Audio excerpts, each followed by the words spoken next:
Welcome back to the Justin Prince Show. Today's episode, to me, is really all about energy, and it's all about encouragement. You're going to hear from a woman that this is her gifting, but also something she's poured her entire life into doing, which is to show up with really great energy. It's like, if you really want to change your life, what's the first thing you can do? You can change your energy. It's something you can just shift and say, I'm going to show up with a better vibe.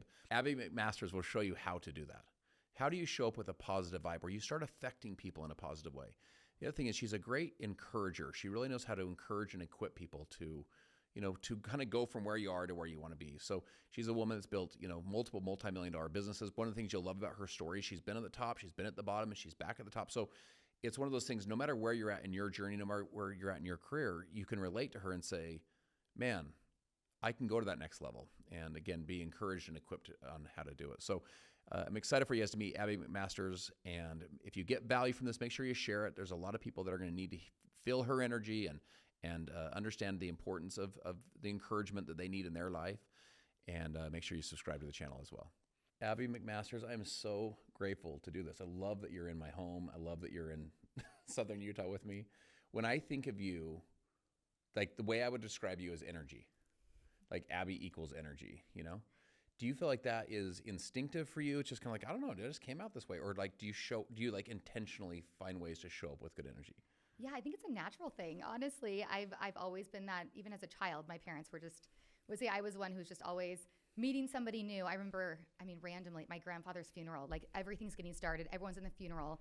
And I'm like talking to people out in the lobby. And they're like, Abby, stop being social. Come on in. So I think it's just always been something in me. Yeah, what an awesome calling card, though. Like, what an awesome way to be known is, yeah, she has great energy. Like, you show up with such a positive vibe. Because I do think that we rub off on each other. HeartMath.org talks about how the feelings in our heart basically emanate out like in a 10-foot circle, and that we rub off on each other. It's like you walk by someone in the hallway or on the street, and you're like, I don't know what it is with that guy or that girl, but for the worse or for the better, right?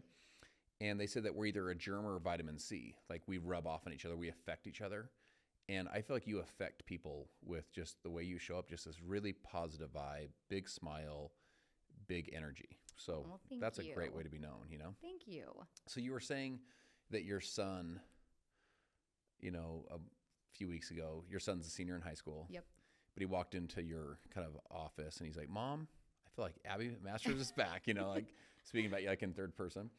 Walk us through what that means to you. Yeah, that one means a lot. I started in the network marketing industry when my daughter was 3 and my son was 5. And, they've always seen me work really hard, and they've seen us go through many, many ebbs and flows, super, super highs, very, very lows. And, it's one of those things as a mom, you want to protect your kids all the time, right? Like your mama bear, you want to protect them. You never want them to see you down. But at the end of the day, I think it's also okay for them to see you down because they also see how important it is to get back up. And so, there's been a few years, I would say from about 2019 to, 2024 that I lost a lot of myself. Mm-hmm. And so for him to walk by and just suddenly see that like I was back, the person that he saw when I was at my best, at my highest, I was back. Like that was amazing for him to see and for him to say to me, because I truly believe that, he's going to go through so many highs and lows in life. Yep. He plays baseball and, there's going to be times where he is, hitting 400 or 500. And then there's going to be times where he cannot get a hit, and how do you overcome that? How do you overcome that adversity? That's the question I was going to ask you, like kind of that direction is like the person listening right now that's in the kind of the down season. Like if you were to deconstruct, what have you done? What steps did you take to go from, dude, I'm in like a season of lack or a season of I'm not even me right now. Mm-hmm. What did you do to get back to full tilt, full speed? Like this is really who I am. I just had to convince myself I knew who I was again and who I truly was put on earth to be. And I genuinely believe that everything happens in your life because it's taking you to the next place in life. And I really believe the obstacles we've experienced, they were to get me to the place I'm in right now.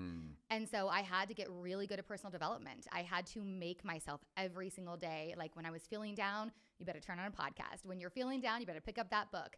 And I started every day waking up for about 4 minutes. I do positive affirmations for myself. every single day. And so what does that practice look like? Like where are you getting them? What are you saying? Like, what does that practice look like?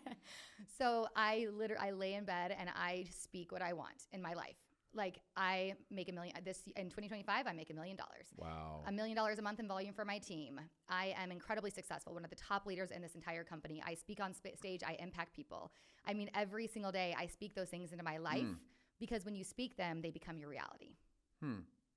How long, where did you build that practice? Like, is that one of the things you use to kind of pull yourself through kind of the challenging times? Absolutely. Absolutely. I just realized that what we speak, like I said, becomes your reality. And I was speaking such negative into my life. And I was saying, what would be an example? That I was a washed up has-been. Wow. Yeah. And so those are things that I suddenly would look in the mirror and I was like, no, you're not. You know, you've impacted so many lives. People see you, on social media or with your family, and you actually have the life that they want. So stop being so selfish and crying and all the things and get your life together and be who God put you on this planet to be. Yeah, so powerful. So Christine Poreth did studies at Georgetown and Harvard. She says that our words, talk about like the power of words. So like there's Bible verses. Yep. There's like this ancient wisdom that says that life and death is in the power of the tongue. You can like speak life into your future. You can speak death into your future.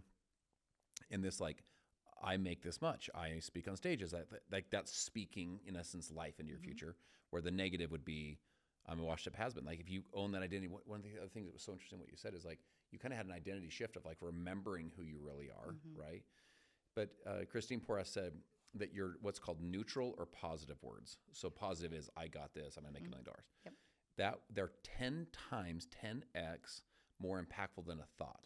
So if you think I'm successful versus speaking it out loud, right? Check this out though. The negative words are 40 to 70 times more impactful than the thought. So the like I'm a washed up has-been is 70 times more impactful than thinking it, where being positive is only 10x, which 10x is so powerful, but on the negative. So what a powerful practice to take both this like ancient wisdom and this modern research and say, I'm going to speak into my future a little bit. Yep. How did you do that? Have you ever had that feeling where you're like, but I'm an imposter because I'm not as successful right now as I want to be, that kind of thing. If you're listening to this and you're like, I want to say $1 million, but it's not even my reality right now. Like, how did you fight through that where you could speak into that real identity? That's a great question. I think it was just repetition of doing it over and over and starting to be very appreciative of the small steps moving forward. And so I think that was one thing from my very first company I was a part of. I grew from 0 to one of the top 1% of that company. And it was amazing. I never anticipated that happening. Well, when that changed and I went to another company, I went there just really mad and angry. And then I went there feeling like I was never good enough. And I also felt like I couldn't really impact people because I wasn't who I was at one time that people admired so much, if that makes sense. And so I had imposter syndrome horribly. And then what I realized was that was all happening to me because I was creating a story to help somebody else going through it.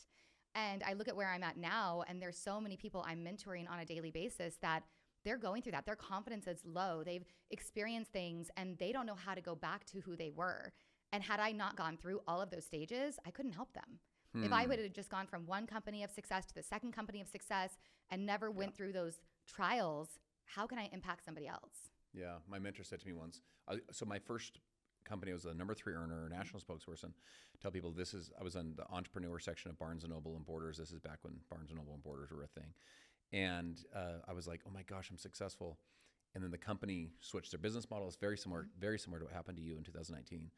And I went from hero to zero in like overnight. And it caught me in a weird financial situation. I was below zero financially, back on credit cards, taxes, the whole thing. And you have to kind of start shifting into this new identity. My mentor says to me, we're driving, and he says, no one wants to hear your riches to riches story. Amen. And I think there's, like, as we're listening to this, some of us are listening thinking, I've never had the success yet, so they can relate to that part. But how many of us are listening and they're like, I had success at one point in my life. I was doing, like, the real estate was cranking and this was happening and my career was moving forward. And then the sickness or the divorce or the finances or the market shift, the economy shift, whatever, COVID, whatever it was. And so to go from I was successful, then down, to climb back up out of that. That's different than just the climb up in the first place. Yeah, no, it definitely is. And, a lot of the things I had to do was go back to when I was a child and I would dream, and what I wanted to be when I got older. And I always knew I wanted to make an impact. I knew I wanted to be a mom and a wife and all of those things, but I also knew that I wanted to make an impact in life. And that was something where I had to go back to that person and remove all of the obstacles that had happened and just go, no, you are making an impact and you do believe in yourself and you're going to do it better and 10 times better. Where did your kids' athleticism come from? Like, were you an athlete growing up as well? So I danced, and then I also was a cheerleader for 1 year, but I was on the dance team. My husband, however, he played in the minor leagues for the Brewers organization, also played at Division I Southern Miss. So he's a big athlete. I mean, people still hear his name, and it's like, oh, he was quite the baseball player. So yeah, they both, I guess we both equally have it. And then did you meet him at Southern Miss? No. Because you're from Mississippi originally. Ironically, I was born in Mississippi. What city were you at? I was born in Biloxi. You're Biloxi. Grew up in Brandon, and then my dad got transferred with his job to Colorado. So I still claim I'm a Southern Belle, though. And so how old were you when you moved to Colorado? I was 6. Oh, so okay, because I was going to say, we've talked about this. So I served a 2-year mission in Mississippi. So I love the South. Like I been to Brandon, been to Biloxi, the South to me is a super sacred, a super important place. So how did you guys connect then? Because when he's in college, he's in Mississippi and you're in Colorado. Yeah. So ironically, we went to the same high school. And so I knew of him. In Colorado. And I remember I'm a sophomore because we started high school sophomore year. And I happened to be looking through the yearbook. And it was like best looking or something from the yearbook prior. And I saw him. And I was going to say, I thought you were going to win all 3 years. This is so terrible. I hope his brother never listens to this. But I actually remember going, gosh, why couldn't his brother look like him? And sorry. Was his brother more your age? Yeah, we were actually best friends. Got it. So that's how I knew Eric was, his brother was my best friend. And that's how we ended up meeting. That's so cool. Yeah. And as you, because one of the things I also really admire about you is as a mom, I feel like you're just so dialed in with your kids, and your daughter's highly competitive cheer, son's highly competitive baseball. What are some of those success principles that you feel like you've poured into the kids? And again, sometimes it's just like, I don't know, I just raised them. I don't know. But like as you kind of deconstruct and think through, what have we been teaching these kids to get them to this level of, you have some elite kids, they're kind of 1%ers in their own fields, even though they're young. What are some of those mindsets or success principles you feel like you've poured into those kids? Yeah, we've never enabled them. And what I mean by that is when they aren't having the best game or didn't have the best competition or whatever, we work on where are the areas that you feel like you could have done better, right? And how can you improve on that? If Taylor is going to the plate and he's striking out, rather than getting mad or blaming somebody else, well, let's take ownership. Where was your mindset at that moment? What were you thinking? How were you feeling? How is your body language? And so we work through all of those areas to help them get better. And we never make them think that they're the best. That may be good or bad, because I think that you always want to strive to be better. And so those are things that we've just always instilled in them, but yet we always do a very good job of also telling them what they've done great and what we're so proud of them for. We've never pushed them to get to the levels that they've gotten to. It's been something they've always wanted to do. I mean, my son's never complained about going to baseball. My daughter has never complained about going to cheer. And we've just encouraged them the entire way and given them the opportunities. That's one thing for myself as a parent. I always wanted to make sure my kids had all the opportunities. I didn't want to spoil them with, physical things necessarily. Of course, I want them to have great things, but that wasn't my hopes and dreams, but it was to be able to provide whatever they wanted to make them the best people they can be. Yeah. And so if that is an extra private for cheer or hitting lessons for baseball, I never wanted to be finances to be that reason we couldn't say yes to those things. One of the ways I teach, as I'm kind of dissecting that, one of the ways I teach it is what I call rid and raise. You probably have heard me give this training, but it's this idea of like a pulley system. So as you rid yourself of all entitlement and you raise your personal responsibility, to me, it's like one of those keys to success is this idea of taking ownership of your life. Don't blame the coach. Don't blame the umpire. Don't blame the fans that were, heckling you. Yep. No, like what can you do to improve? How can you get better? And you rid yourself of all entitlement. Was that something, not necessarily taught it that way, but just this idea of ownership? like owning your stuff, was that taught to you? Where did you grasp that, or when in your life did that hit you, and when did you grasp that? Yeah, I can't really remember that specifically being taught to me necessarily, but my parents were so amazing, and they are so amazing. They've taught me so many incredible lessons. I would say my mother, I learned like the mother side, right? She was a stay-at-home mom. She was Southern from Alabama, just that typical, I would honestly say my mom is probably one of the almost most perfect people I've ever met in my life. We always joke about that. Whereas my dad, the hard work definitely came from his side. He actually grew up with basically nothing. I mean, had one pair of shoes and maybe 2 pairs of pants, and he was the first kid actually in their entire family who had ever gone to college. Where was he at? Where was he growing up? So he grew up in Florida, and then Alabama was where. Alabama too. Yep. And so he, went to college, and then after that, got into the workforce, and he actually got into medical device sales. And I remember the reason he decided he wanted to go that path was he looked at my sister as a newborn and said, I want you to have a much better life than I ever had. And that was the defining moment for him. That changed everything. And I would say for me, he's always just been that person I've admired with his work ethic and his just determination to change the story for his family. He had not a great upbringing, and he decided to change the story for our family, and it's made all the difference. Yeah.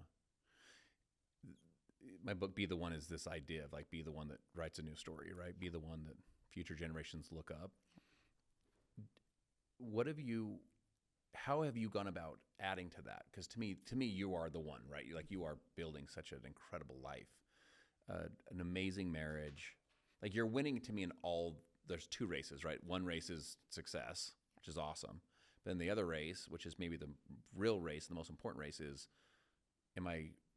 it's a relationship with your faith. It's a relationship with your family, your marriage, your kids, the whole thing. How have you, intentionally added to that?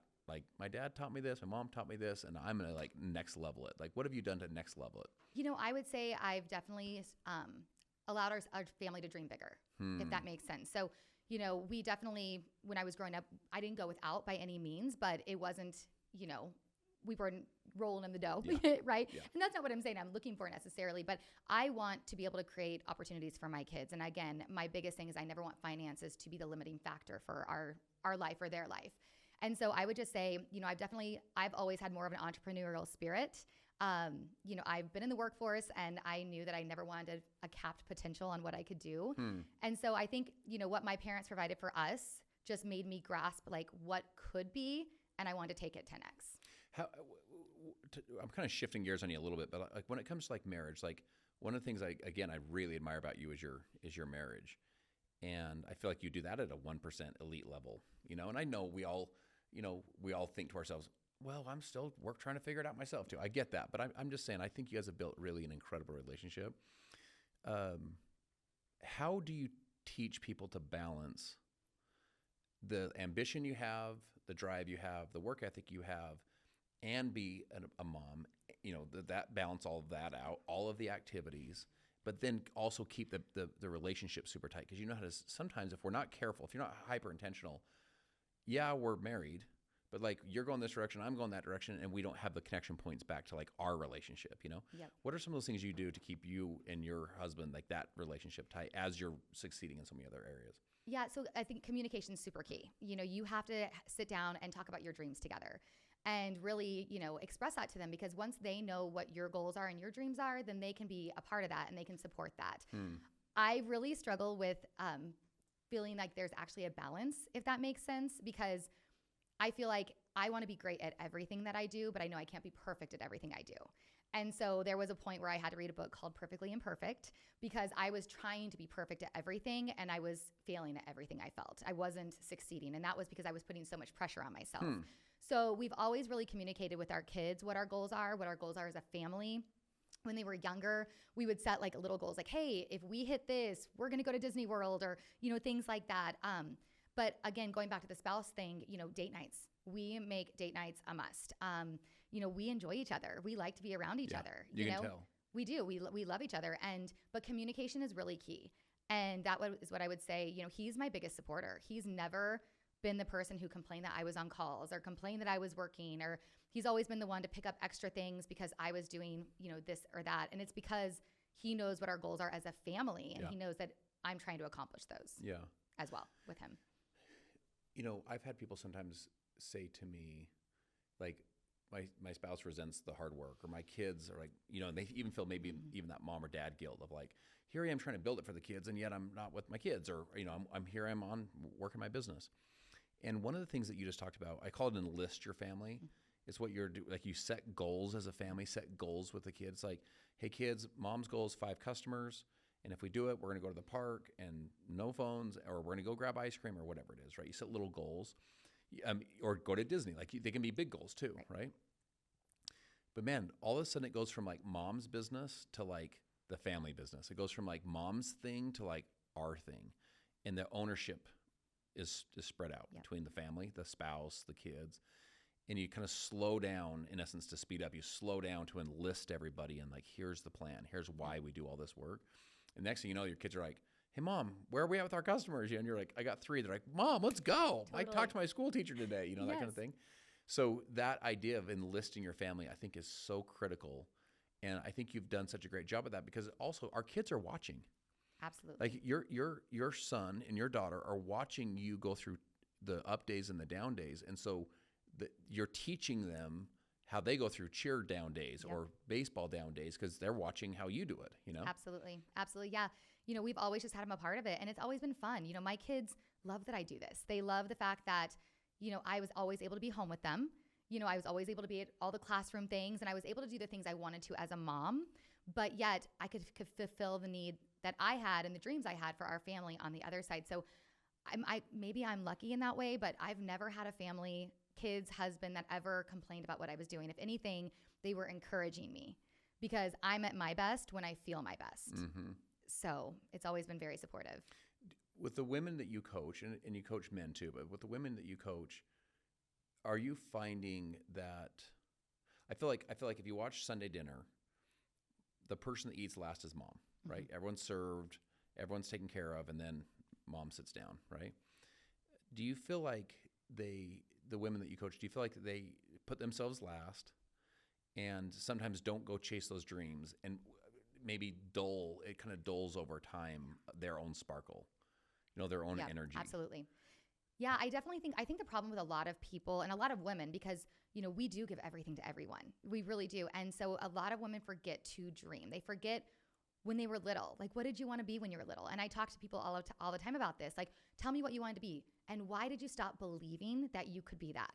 Like, what happened in your life that made you stop believing that you could do that? Is it like you're helping them to, in essence, rewrite the story? Rewrite the story. Yeah. Absolutely. You know, because there's things all throughout my life that I could tell you that could have stopped me, and that could have stopped me, and that could have stopped me. But I didn't let it deter me. I let it push me.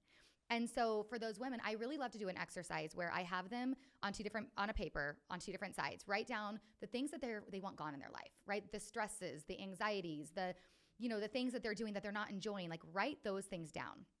On the other side, write down all the things that you want in life. Like, I want you to dream so big and like ridiculously big, and write those things down and start to read the things that you want in your life. And when I start to allow people to do that, they start to dream about things that they never imagined that they could. And that exercise actually changed my life. When I first got introduced to this industry in 2012, I was doing like a training type of a thing, and they had us do that. And I remember I was like, oh, the side of the paper with things you want gone, done. Like, where do I begin?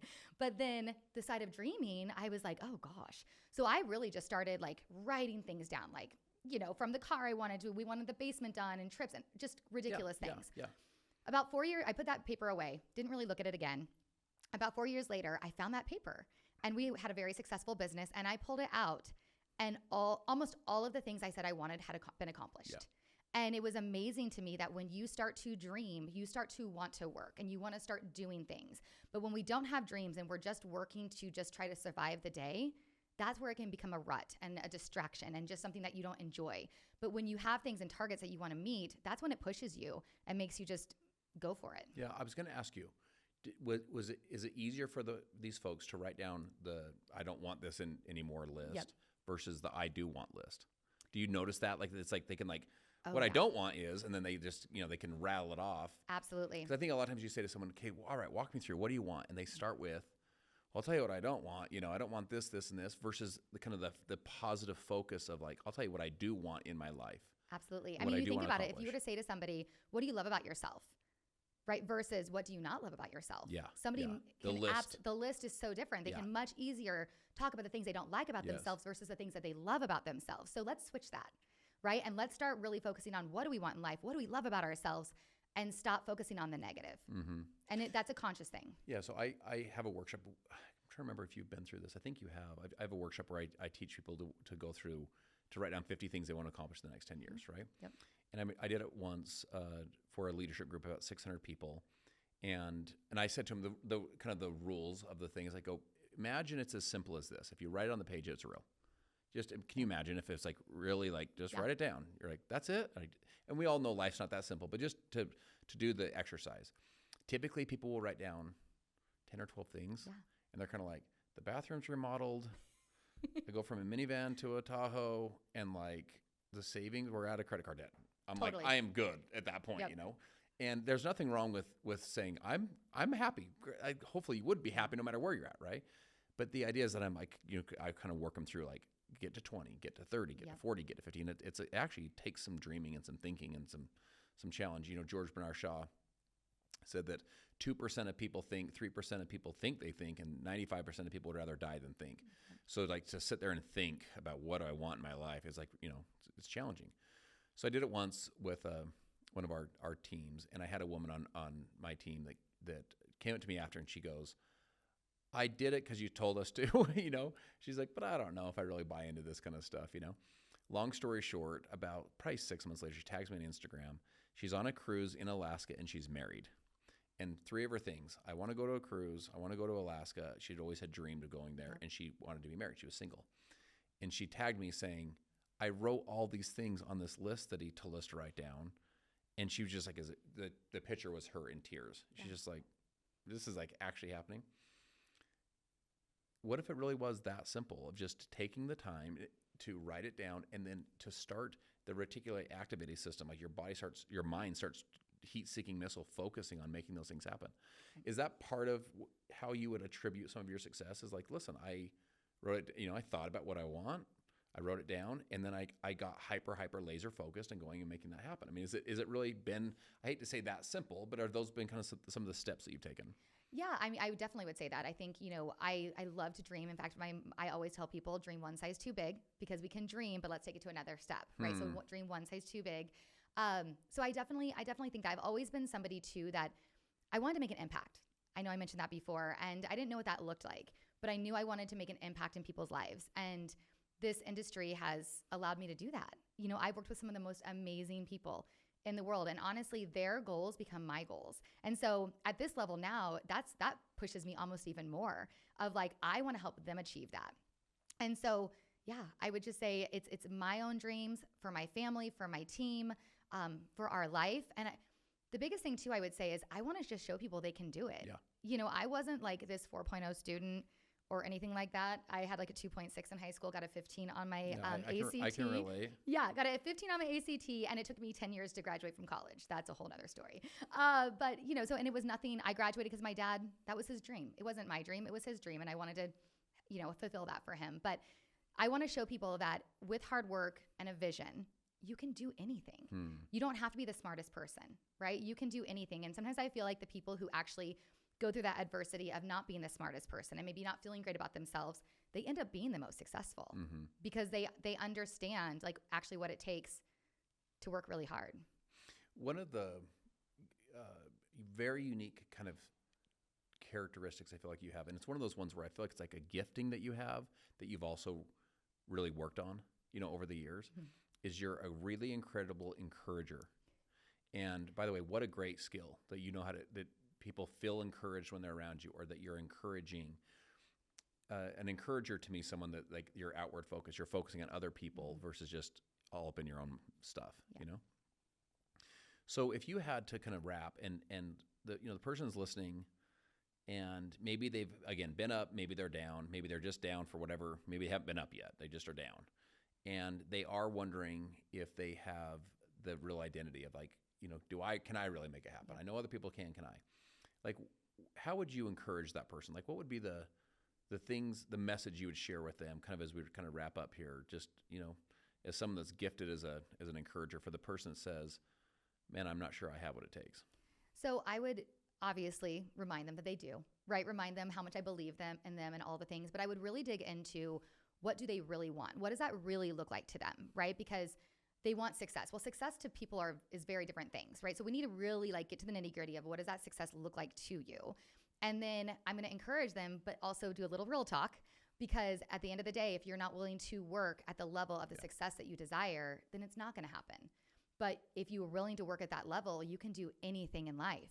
And so just really encouraging them that way, speaking up, telling them what I see in them and how much I believe in them. And those are all things that I think people need to hear, because people just don't believe in themselves. Yeah. And so, I think it's, you can encourage people, but you also have to be real with people and make them understand, it's not always just butterflies and berries, but if you're willing to put in the work and you're willing to be coachable and you're willing to grow as a person, you can accomplish anything in life. So I worked with a friend of mine. I want to share this with you. I worked with a friend of mine that works in the school districts all across the country. And he said to me, check this out. He said to me, he goes, when we actually grew up 3 houses down. He was older than me. He's probably 10, maybe 12 years older than me at the time. So he was kind of the older, cool kid that we all looked up to. But he got into education, had a company that sold software to improve the teaching of school teachers all over the country. So he's worked in the districts all over the country. And he said to me once, we were talking as adults at this point, and he said, you grew up with parents that told you could accomplish anything you put your mind to. And I thought to myself, well, of course I did. It was self-evident to me. I'm like, of course they told me that, because that's true.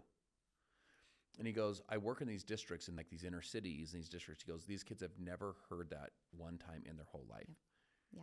They've never heard someone say, you can accomplish what you put your heart to. You can accomplish what you put your mind to. My parents followed up kind of what you're doing. Mm-hmm. Listen, you can accomplish it. And I remember my dad being like, you got to go pay the price, and you got to put in the work. But if you're willing to do the work, if you're willing to pay the price, he's like, you can accomplish it.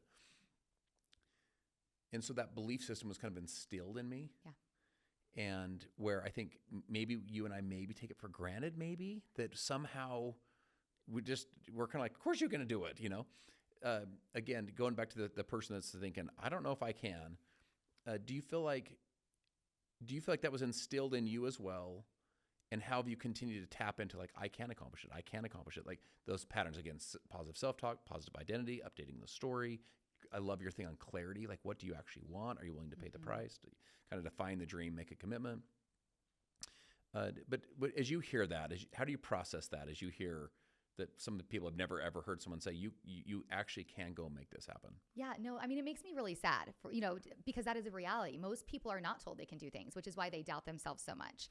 And so that's where I just love, I know for myself, as I said before, I wasn't the best student, right? So in life, people probably would have been like, oh, she's just going to, just let her just go be a mom, right? But I had so much more in me. Mm-hmm. And so I had to believe in myself. And so I would say to that person who is sitting there doubting themselves, I would ask them really what they want in their life and why do they not think that they could do that? If somebody else can do it, why can't you do it?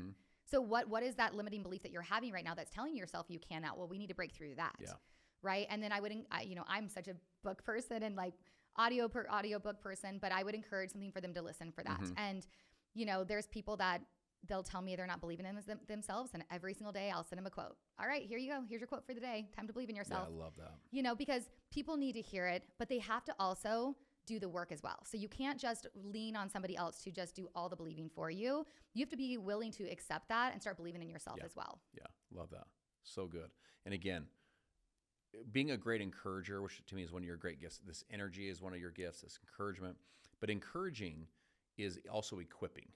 It's one thing to be like, you can do it, but it's another thing to be like, I'll equip you with the mindset and the skill set and the heart set to know how to go do it or to go make it happen. And that's another one of your real gifts, is to equip people with, to take them from where they are to where they want to go, Yeah. Abby, we could go on forever.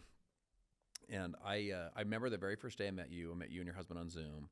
I was just like, this is my girl. I was just like, she's just my, both you guys. Yeah. These are my kind of people, And I've thought that about you ever since. And so it's just such an honor to be able to do life and business with you, and a little bit surreal to have you here and do all this. So just really appreciate you being here. Well, Justin, thank you so much for having me. And honestly, you've been probably one of the biggest mentors in my entire life. So I appreciate you and you really just leading the way in the path for so many people. And I know my life is going to continue in a positive way because of you. So I really appreciate it. Yeah, we love you guys.